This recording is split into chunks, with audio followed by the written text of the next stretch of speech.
Big question. What if you could step out of the bidding wars, right? And that's what we're talking about here. What if you could build a system that brings you high value repeat business without buying every other roofer on Facebook or on Google or on Google LSA? So how can we do that? And what's the goal here? The way to step out of that bidding wars to go into the commercial realm. Now, I say that get out of the bidding wars, but you're still going to have to fight for commercial jobs, right? There's still other people working on commercial jobs, but it's not about a bidding war. It's a little bit different because now it becomes a little more consultative. All right.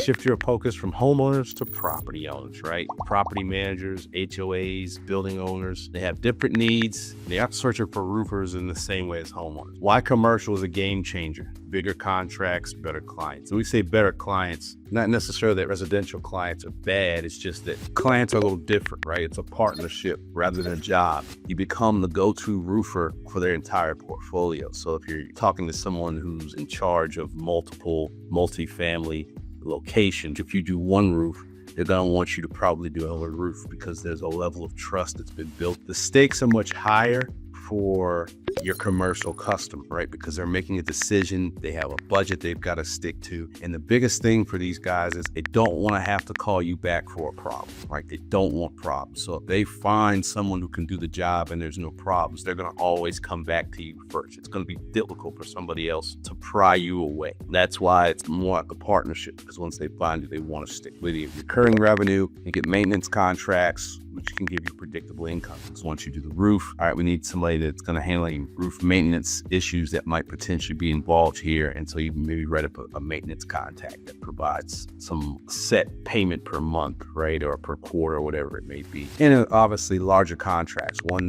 commercial job can equal 5 to 10 residentials, right? Because generally your commercial roofs are much larger. A different arena, a different set of rules that tend to involve higher margins. All right, the how-to is going to be different. Now, you can't catch whales with the minnow nets, so you got to pull out your whale net. The blueprint is a value-first strategy, right? It's not about, hey, I can do your roof for this price. It's about ensuring to the potential client that they can trust you and you have the capabilities to do the job, and that you're going to be their partner going forward if something happens or, there's an issue with the roof. Maybe you do a good job, but something happened and there's damage to the roof. They want you to come out and explain the warranty to them. They want to understand that they can rely on you for information and they can rely on you to help them moving forward. And like I said, they have other issues or other roofs. If they trust you with that roof, they're going to trust you with the other roofs. And you're going to be their subject matter expert in terms of the roof, right? Because if somebody asks them questions, if it's a multifamily unit, people who are living there, they're going to be expected to give an answer. And so if you're giving them a correct answer, they know they can trust that answer. Hey, we're going to have this fixed in such and such time. This is why this is occurring. And you can give an answer and that answer's solid and it works. And then they trust you. They feel more comfortable because they have to face those potential clients. So step one is the high value lead magnet. So there's a little different here in how you attract these people. Now, this also works for higher value residential consumers. So keep that in mind. There's certain types of residential consumers who are also high value, who tend to have some of the same needs and kind of the same approach. There's certain people who are, particularly in your retail market, if they have high value homes, they're looking at a roof as a protection of their investment. And if that's the case, they're going to take kind of the same approach. So you can take some of this and apply it to certain types of residential customers, but for your commercial customers, this is the approach you probably want to take every time. Like we said before, it's not about just getting a roof done. This is about a long-term relationship. Here's how you're going to start off. Your ads aren't going to be about, hey, get your roof done, because a lot of these people, they have a long process, right? They're going to have requests for proposals, right? They're going to want to know information about you, but it's not going to just start with everybody getting a request for proposal, right? They're probably going to shortlist people that they tell, hey, I would like to get you to give me a proposal. They're not going to let everybody give them a proposal because they don't want to sit through a million proposals. They only want to sit through proposals of people that they think they want to work with. So how do you start establishing yourself as that potentially trusted partner? Well, what you have to do is you have to give them answers and prove that you are a subject matter expert. You're going to start off with things like a property manager's guide to reducing long-term roofing costs. That's going to be important to someone who's managing an HOA or who's in charge of an office park, who's not concerned with saving money. right? We don't know anybody that just wants to spend money for any reason. Annual commercial roof inspection checklist and budgeting template, right? These are all things that the person who's in charge of this roof or maintaining this roof or getting this redone or repaired, these are all things they're concerned with. They're concerned with budgets. How do I know when I need a new roof and those types of things? You're becoming that reliable resource of information that they can trust, right? Hey, I can trust this person. They told me when I needed a roof, it was true, right? Or they showed me how I can save money on getting this roof done. They showed me a better way to get things done.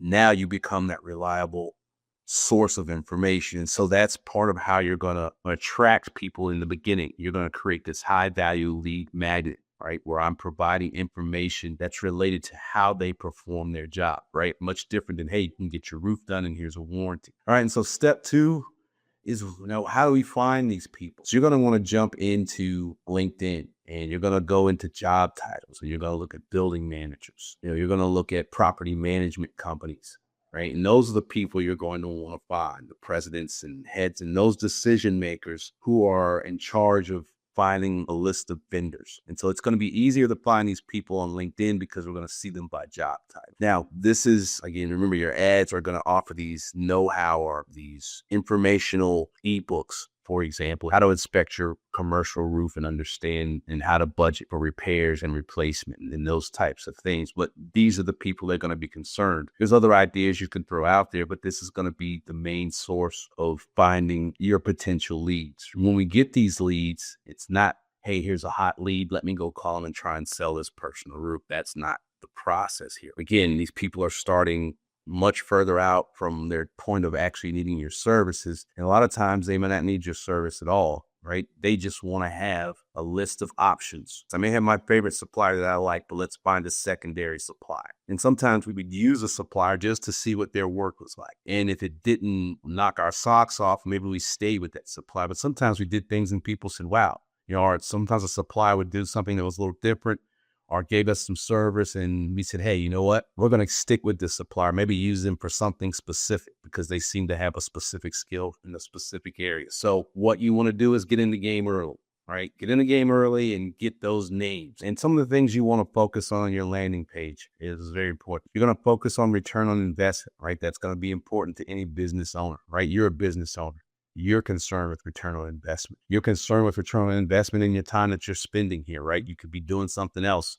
You came here because you feel like, hey, I want to get this return. The knowledge is going to help me do something better or earn more money. So the time is well spent. Same thing for the people who are dealing with or looking for a roofer. Liability reduction. That's always a big one, right? Talk about things like, hey, I want to reduce my reliability and budget predictability, right? I don't want to go out and say it's going to cost me this much and then come back and then we get halfway through the roof and you tell me, well, our original estimate was a little too low. I got to charge you an extra $15K. I got to charge you an extra $10K, or an extra $5K, right? Or an extra $1,500. What this does is it begins to build trust because now you're talking about the issues that are important to me as the HOA manager, the property manager, right? The building manager, the property management company that's doing the work. They want to see the return on investment. They want the budget predictability. But those are the things you want your landing page to talk about. And this is the other factor, right? Your form should not have, I'm not going to ask them for everything, their address. I might not even ask for the phone number in this case. I want to get the name and I want to get the email. Be smart and strategic about how you asked for and you get the email and how you give away the ebook, right? So they put in their email address and you'll see this quite often. What you'll do is say, thank you for providing the information that we requested. We just sent the ebook to your email address. Right. And so now they'll go check their email address. The best way to do it is to say, all right, hey, we sent that, thanks for providing information. We're glad we could help. We've sent it to your email address. Click the link there and you can download it. Right. And that gives you the ability to track everything that was done there. And it lets you confirm the email address. Make the form very simple, but still giving you some level of certainty that, hey, I did get some valuable information. It just didn't give me some weird email address that didn't work. Right. So that's very important in these situations because commercial people tend to be very, very conscious of who they give their email address to. Right. We've all been there. Because I know that if I give you this email address, you're going to contact me and this isn't going to be the end of this conversation. And so that's not a bad thing because if I give it to you and I know this, you have some level of confidence as the advertiser in the roofing company. This person has some level of interest because they know I'm going to contact. They know what this means. They know how this works. That means they really see value in what you're offering them, which is important for you to understand. And so what that also means is that the information that you provide has to be very valuable, because if it isn't, now they're going to feel duped, just as if your advertising copy didn't match the landing page, right? So your landing page is important, and the information that you're going to provide, once they get past the landing page and say, okay, landing page has convinced me that they're following through with what they said in the ad. Now that ebook or whatever it is that you're handing or giving away for that or exchanging for that email address also has to carry some value. So you want to put thought into that. All right. So now after they've done this and given you the information and you've given them this exchange, you're going to have an email sequence that's going to follow this up. And so the purpose of this email sequence is to nurture the lead, to get them to move along towards a point where they want to speak to you in a consultation call, right? We're not going to just bombard them with these phone calls. Again, these people just wanted to get some information and they only gave you your email address. Now we're going to have this email nurturing process where I'm going to provide more information. What's the purpose of that? Well, we're going to see who opens that email, right? Because if you're using automated system like HubSpot, which is what we use here at Roofing Business Partner, it's going to let me know who opened that email. And so you're going to know who's opened the email or who didn't open the email. They clicked on a link in the email, right? We're going to know not that they just opened it. They clicked on a link and went to a link on the website. And so what happens in these emails depends on how you build up your funnel. Right. So there may be a link that talks about something in the book that you downloaded. We talked about return on investment. We talked about reliability reduction, and we talked about budget predictability.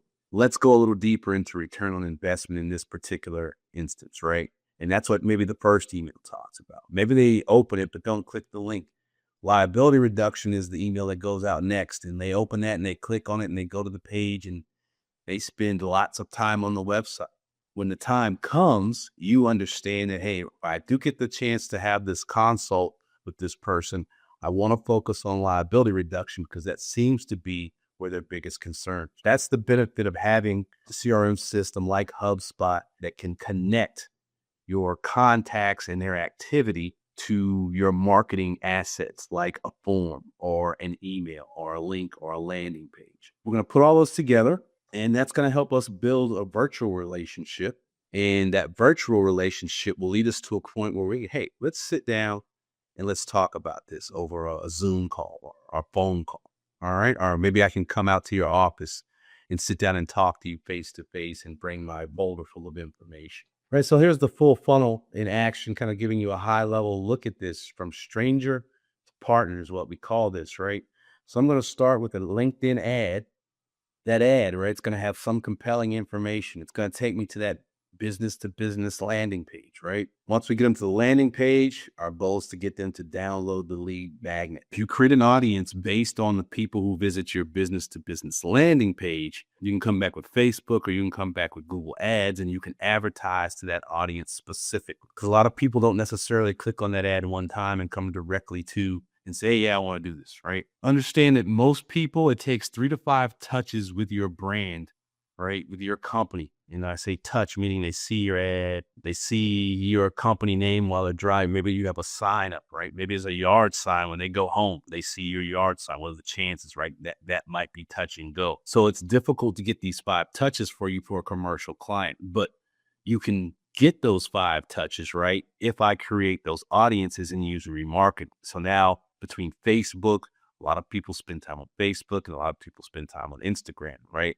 A lot of people spend time on different websites. Most people use the web or use YouTube. So I can use the audiences that I've created by, trapping people. I call it trapping, or collecting the group of people who went to the landing page. And now with Google Ads, I can create a YouTube ad. I can advertise and say, hey, advertise these people somewhere else on the web. And now I can get my 3 to 5 touches in. So trying to get your 3 to 5 touches all on LinkedIn can be difficult because people don't tend to go to LinkedIn as often as they go to other social media sites, right? People tend to go to LinkedIn like once a month, whereas people on Facebook go multiple times per day. People surf the web every day, right? So remarketing via both Facebook and Google allows you to interact with people or show your ad to people as they're SERPing the website. So get them to download your lead magnet. That's where it's important to have a system like HubSpot that can track that lead, right? Once they download it, we want to record that. And then, of course, if you don't have like a HubSpot or CRM that's automated, you can't kick off your email nurturing campaign where those 4 emails are timed, where we're tracking whether or not they open or click on links in our email, right? And also remember that your email nurturing,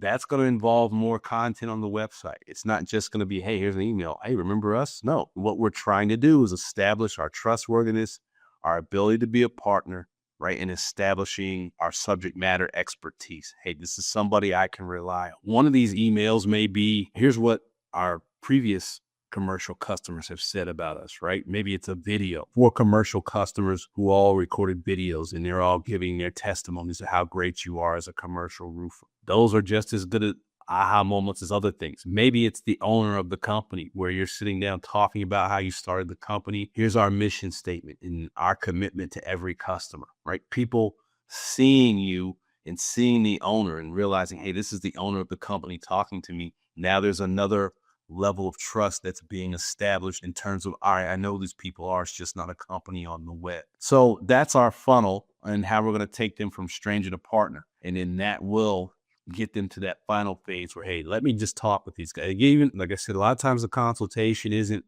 hey, come do my roof.